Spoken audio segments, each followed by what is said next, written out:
Sabah perhebat pembangunan modal insan menerusi penganjuran pelbagai aktiviti belia.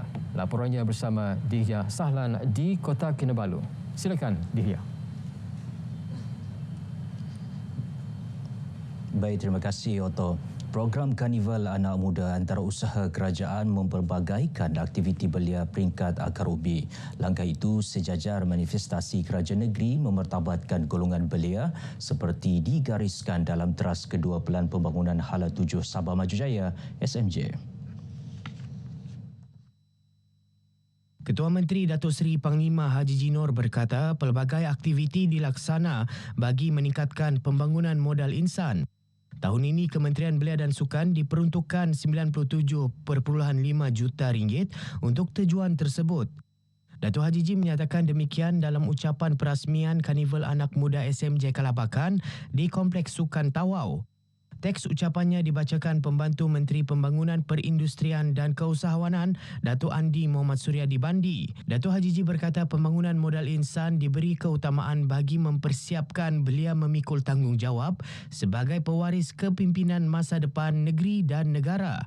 Sementara itu, bercakap kepada pemberita, Datuk Muhammad Suryadi berharap golongan belia memanfaatkan program seumpama untuk meningkatkan pengetahuan dan kemahiran masing-masing.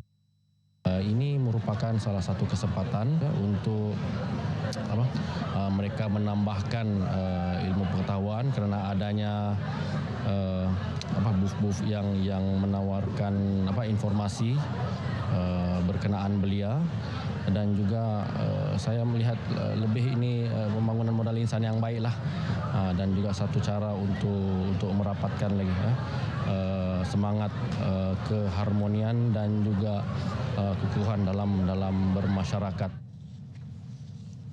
Kerjasama strategik antara RTM Sabah dan Kerajaan Negeri akan diteruskan. Beberapa usul dikemukakan pihak pengurusan RTM Sabah kepada Ketua Menteri Datuk Seri Panglima Haji Jinor bagi meningkatkan jalinan kerjasama tersebut. Pengarah Penyiaran Sabah Salma Hashim berkata Ketua Menteri menyambut baik usul yang dicadangkan untuk pelaksanaan tahun depan.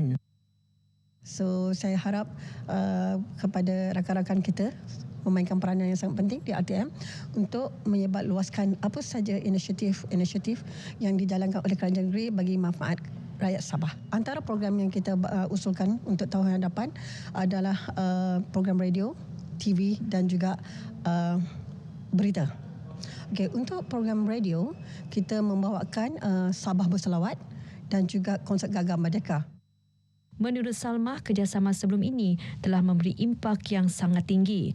Sokongan dana daripada kerajaan negeri membolehkan RTM menerbitkan pelbagai program yang memberi manfaat kepada masyarakat setempat. Salmah berkata demikian selepas kunjungan perpisahan terhadap Ketua Menteri Sabah di Menara Kinabalu. Beliau yang dilantik sebagai pengarah penyiaran Sabah pada 3 Julai 2023 bersara wajib 7 November ini. Selain membincangkan perancangan kerjasama dua hala RTM dan kerajaan negeri, Salmah turut menyampaikan penghargaan dan terima kasih di atas kerjasama kerajaan negeri kepada RTM. Kira-kira 22,000 penduduk di kawasan Dewan Undangan Negeri Limbahau Papar kini menikmati kemudahan prasarana lebih selesa termasuk jalan raya berturap. Jalan Raya Kampung Manggis Kaiduan yang menghubungkan beberapa buah kampung merupakan antara jalan yang hampir siap diturap. Ia bukan sahaja menjimatkan masa perjalanan penduduk, malah memudahkan urusan mendapatkan perkhidmatan kesihatan di Hospital Papar. Orang-orang kampung daripada kawasan luar bandar ini dapat keluar untuk memasarkan barang-barang ataupun hasil pertanian mereka. Dan kalau dulu memang agak sukar untuk dilalui, dan syukur pada sekarang ini hampir-hampir siap sudah. Datuk Juil memberitahu RTM selepas mengadakan ziarah dan meninjau beberapa projek pembangunan jalan raya dan jambatan gantung di Kampung Marahang dan Kampung Tanaki Papar. Beliau turut menyambut baik inisiatif Rumah Mesra Sabah Maju Jaya SMJ yang ditambah daripada 20 kepada 40 buah bagi setiap kawasan DUN bermula tahun depan. Di DUN Limbahau ini kita telah membina 60 buah rumah SMJ ini, di mana hanya mereka yang layak saja untuk mendapatkan rumah tersebut. Tahun depan, kira-kira 3,000 unit rumah mesra SMJ akan dibina di seluruh negeri bagi membolehkan lebih ramai golongan miskin tegar memiliki rumah sendiri melalui geran khas persekutuan. Penganjuran bengkel keibubapaan dan nasihat perundangan syariah berkaitan perkahwinan dan perceraian penting sebagai panduan dalam kehidupan berkeluarga. Ia selaras hasrat kerajaan untuk membentuk masyarakat harmoni dan sejahtera menerusi penerapan nilai-nilai murni dalam sesebuah keluarga. Pembantu Menteri kepada Ketua Menteri Datuk Nizam Abu Bakar Titingan yakin pengalaman dan ilmu yang dikongsikan dalam bengkel ini sesuai diamalkan dalam kehidupan berkeluarga. Mudah-mudahan dengan penganjuran bengkel ini serba sedikit akan memberikan mereka panduan untuk memperbaiki lagi kehidupan mereka sebagai suri rumah, sebagai isteri, sebagai orang yang berumah tangga tentang hak-hak mereka mengikut lunas-lunas agama Islam yang telah digariskan di dalam Al-Quran dan As-Sunnah. Datuk Nizam yang juga adun apas bercakap kepada media selepas merasmikan bengkel keibubapaan dan nasihat perundangan syariah berkaitan perkahwinan dan perceraian di Masjid Al-Kausar Tawau. Program anjuran Persatuan Mualaf Muslimah Sabah dengan kerjasama Jabatan Hal Ehwal Wanita Sabah ini disertai 100 orang. Ia antara lain bertujuan mendedahkan peserta mengenai hak-hak hidup berkeluarga mengikut lunas agama Islam seperti terkandung dalam Al-Quran. Seramai 71 peserta menjayakan Majlis Khatam Al-Quran di Istana Seri Kinabalu. Majlis tersebut bersempena hari kelahiran Yang di-Pertuan Negeri Sabah Tun Dr. Johar Datuk Mahiruddin ke-71 tahun. Majlis disertai kaki tangan Jabatan Hal Ehwal Agama Islam Negeri Sabah, Majlis Ugama Islam Sabah, Pusat Zakat Sabah, Perbadanan Baitul Mal, Pejabat Mufti dan ahli-ahli Yayasan Nur Jauhar. Majlis dipimpin Mufti Kerajaan Sabah Datuk Bungsu Aziz Jaafar.